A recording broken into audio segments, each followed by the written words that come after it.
delusion is the belief that science already understands the nature of reality in principle, leaving only the details to be filled in. This is a very widespread belief in our society.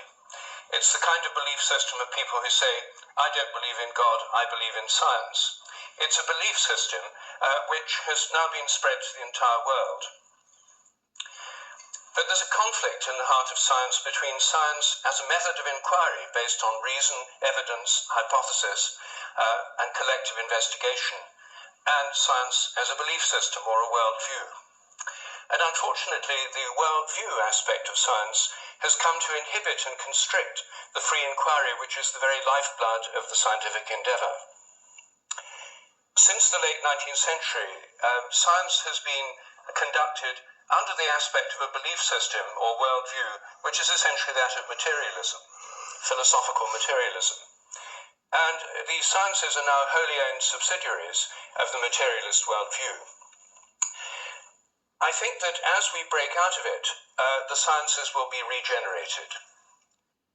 What I do in my book, The Science Delusion, which is called Science Set Free in the United States, is take the 10 dogmas or assumptions of science and turn them into questions, seeing how well they stand up if you look at them scientifically.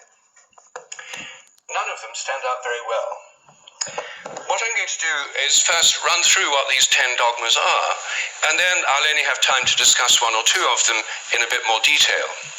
But essentially the 10 dogmas, which are the default worldview of most educated people all over the world, are first that nature is mechanical or machine-like. The universe is like a machine, animals and plants are like machines, we're like machines. In fact, we are machines. We are lumbering robots, in Richard Dawkins' vivid phrase, with brains that are genetically programmed computers. Second, matter is unconscious. The whole universe is made up of unconscious matter. There's no consciousness in stars, in galaxies, in planets, in animals, in plants, and there ought not to be any in us either, if this theory is true. So a lot of the philosophy of mind over the last 100 years is trying to prove that we're not really conscious at all. So the matter's unconscious, then the laws of nature are fixed. This is dogma 3. The laws of nature are the same now as they were at the time of the Big Bang, and they'll be the same forever. Not just the laws, but the constants of nature are fixed, which is why they're called constants. Dogma 4, the total amount of matter and energy is always the same. It never changes in total quantity, except at the moment of the Big Bang, when it all sprang into existence from nowhere in a single instant. The fifth dogma is that nature is purposeless. There are no purposes in all nature, and the evolutionary process has no purpose or direction. Dogma 6, biological heredity is material. Everything you inherit is in your genes, or in epigenetic modifications of the genes, or in cytoplasmic inheritance. It's material. Dogma 7, memories are stored inside your brain as material traces. Somehow everything you remember is in your brain in modified nerve endings, phosphorylated proteins. No one knows how it works, but nevertheless, almost everyone in the scientific world believes it must be in the brain. Dogma 8, your mind is inside your head. All your consciousness is the activity of your brain and nothing more. Dogma 9, which follows from Dogma 8, psychic phenomena like telepathy are impossible. Your thoughts and intentions cannot have any effect at a distance because your mind's inside your head.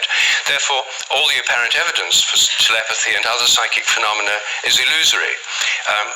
People believe these things happen, but it's just because they don't know enough about statistics, or they're deceived by coincidences, or it's wishful thinking. And Dogma 10, mechanistic medicine is the only kind that really works. That's why governments only fund research into mechanistic medicine and ignore complementary and alternative therapies. Those can't possibly really work because they're not mechanistic. They may appear to work because people would have got better anyway, or because of the placebo effect. But the only kind that really works is mechanistic medicine. Well, this is the default worldview, which is held by almost all educated people all over the world. It's the basis of the educational system, the National Health Service, the Medical Research Council, governments, and it's just the default worldview of educated people. But I think every one of these dogmas is very, very questionable. And when you look at it, it turns they fall apart. I'm going to take first the idea that the laws of nature are fixed. This is a hangover from an older worldview before the 1960s, when the Big Bang Theory came in. People thought that the whole universe was eternal, governed by eternal mathematical laws. When the Big Bang came in, then that assumption continued, even though the Big Bang revealed a universe that's radically evolutionary, about 14 billion years old, growing and developing and evolving for 14 billion years, growing and cooling, and more structures and patterns appear within it. But the idea is all the laws of nature were completely fixed at the moment of the Big Bang, like a cosmic Napoleonic code. As my friend Terence McKenna used to say, modern science is based on the principle, give us one free miracle and we'll explain the rest. And the one free miracle is the appearance of all the matter and energy in the universe and all the laws that govern it from nothing in a single instant. Well, in an evolutionary universe, why shouldn't the laws themselves evolve? After all, human laws do, and the idea of laws of nature is based on a metaphor with human laws. It's a very anthropocentric metaphor. Only humans have laws. In fact, only civilized societies have laws. As C.S. Lewis once said, to say that a stone falls to earth because it's obeying a law makes it a man and even a citizen. It's a metaphor that we got so used to, we forget it's a metaphor. In an evolving universe, I think a much better idea is the idea of habits. I think the habits of nature evolve. The regularities of nature are essentially habitual. This was an idea put forward at the beginning of the 20th century by the American philosopher C.S. Peirce. And it's an idea which various other philosophers have entertained, and it's one which I myself have developed into a scientific hypothesis, the hypothesis of morphic resonance, which is the basis of these evolving habits. According to this hypothesis, everything in nature has a kind of collective memory. Resonance occurs on the basis of similarity. As a young giraffe embryo grows in its mother's womb, it tunes in to the morphic resonance of previous giraffes. It draws on that collective memory, it grows like a giraffe, and it behaves like a giraffe because it's drawing on this collective memory. It has to have the right genes to make the right proteins, but genes, in my view, are grossly overrated. They only account for the proteins that the organism can make, not the shape or the form or the behavior. Every species has a kind of collective memory. Even crystals do. This theory predicts that if you make a new kind of crystal for the first time, the very first time you make it, it won't have an existing habit. But once it crystallizes, then the next time you make it, there'll be an influence from the first crystals to the second ones all over the world by morphic resonance. It'll crystallize a bit easier. The third time, there'll be an influence from the first and second crystals. There is, in fact, good evidence that new compounds get easier to crystallize all around the world, just as this theory would predict. It also predicts that if you train animals to learn a new trick, for example, rats learn a new trick in London, then all around the world, rats of the same breed should learn the same trick quicker just because the rats have learned it here. And surprisingly, there's already evidence that this actually happens. Anyway, that's my own hypothesis in a nutshell of morphic resonance. Everything depends on evolving habits, not on fixed laws. But I want to spend a few moments on the constants of nature too, because these are again assumed to be constant. Things like the gravitational constant, the speed of light, are called the fundamental constants. Are they really constant? Well, when I got interested in this question, I tried to find out. They're given in physics handbooks. Handbooks of physics list the existing fundamental constants, tell you their value. But I wanted to see if they changed, so I got the old volumes of physical handbooks. I went to the Patent Office Library here in London, and they're the only place I could find that kept the old volumes. Normally people throw them away when the new values come out. They throw away the old ones. When I did this, I found that the speed of light dropped between 1928 and 1945 by about 20 kilometers per second. It's a huge drop because they're given with errors of any fractions of decimal points of error. And yet, all over the world, it dropped, and they were all getting values very similar to each other with tiny errors. Then in 1945, it went up, 48, it went up again. And then people started getting very similar values again. I was very intrigued by this, and I couldn't make sense of it, so I went to see the head of metrology at the National Physical Laboratory in Teddington. Metrology is the science in which people measure constants. And I asked him about this. I said, what do you make of this drop in the speed of light between 1928 and 1945? And he said, oh dear, he said, you've uncovered the most embarrassing episode in the history of our science. So I said, well, could the speed of light have actually dropped? And that would have amazing implications if so. He said, no, of course it couldn't have actually dropped. It's a constant.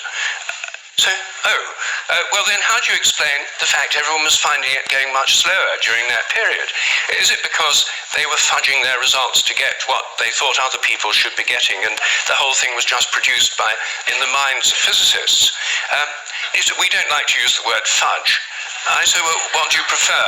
He said, well, we prefer to call it intellectual phase locking.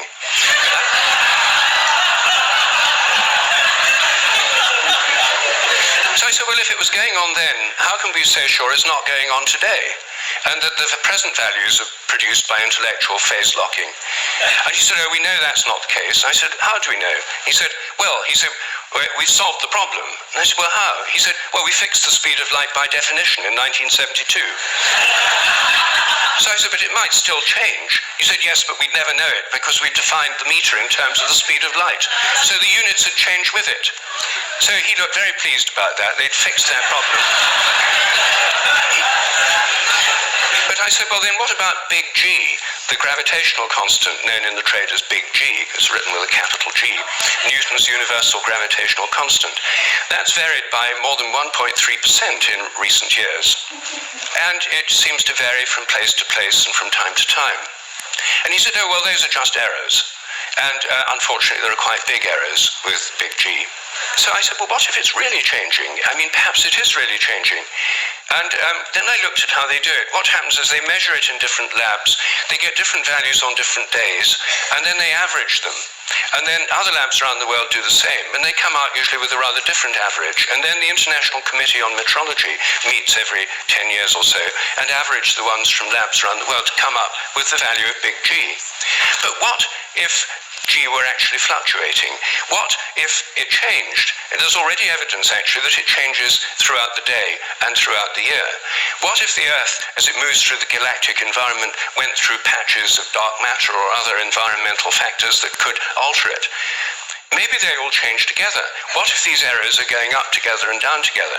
For more than 10 years, I've been trying to persuade metrologists to look at the raw data.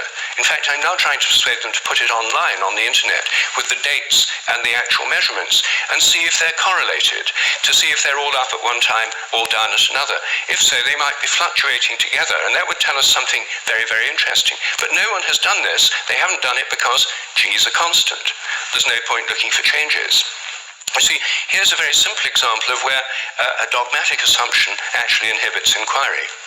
I myself think that the constants may vary quite considerably, well, within narrow limits, but they may all be varying. And I think the day will come when scientific journals like Nature have a weekly report on the constants, like stock market reports in newspapers. You know, this week big G was slightly up, the charge on the electron was down, the speed of light held steady, and so on. That's one area, just one area where I think thinking less dogmatically could open things up. One of the biggest areas is the nature of the mind. This is the most unsolved problem that science simply can't deal with the fact we're conscious. And it can't deal with the fact that our thoughts don't seem to be inside our brains. Our experiences don't all seem to be inside our brain. Your image of me now doesn't seem to be inside your brain, yet the official view is there's a little Rupert somewhere inside your head, and everything else in this room is inside your head. Your experience is inside your brain. I'm suggesting actually that vision involves an outward projection of images. What you're seeing is in your mind but not inside your head. Our minds are extended beyond our brains in the simplest act of perception. I think that we project out the images we're seeing, and these images touch what we're looking at. If I look at you from behind, you don't know I'm there. Could I affect you? Could you feel my gaze? There's a great deal of evidence that people can. The sense of being stared at is an extremely common experience, and recent experimental research suggests it's real. Animals seem to have it too. I think it probably evolved in the context of predator-prey relationships. Prey animals that could feel the gaze of a predator would survive better than those that couldn't. This would lead to a whole new way of thinking about ecological relationships between predators and prey, also about the extent of our minds. If we look at distant stars, I think our minds reach out in a sense to touch those stars and literally extend out over astronomical distances. They're not just inside our heads. Now, it may seem astonishing that this is a topic of debate in the 21st century. We know so little about our own minds that where our images are is a hot topic of debate within consciousness studies right now. I don't have time to deal with any more of these dogmas, but every single one of them is questionable. If one questions it, new forms of research, new possibilities open up. And I think as we question these dogmas that have held back science so long, science will undergo a reflowering, a renaissance. I'm a total believer in the importance of science. I've spent my whole life as a research scientist, my whole career. But I think by moving beyond these dogmas, it can be regenerated. Once again, it can become interesting and, I hope, life-affirming. Thank you.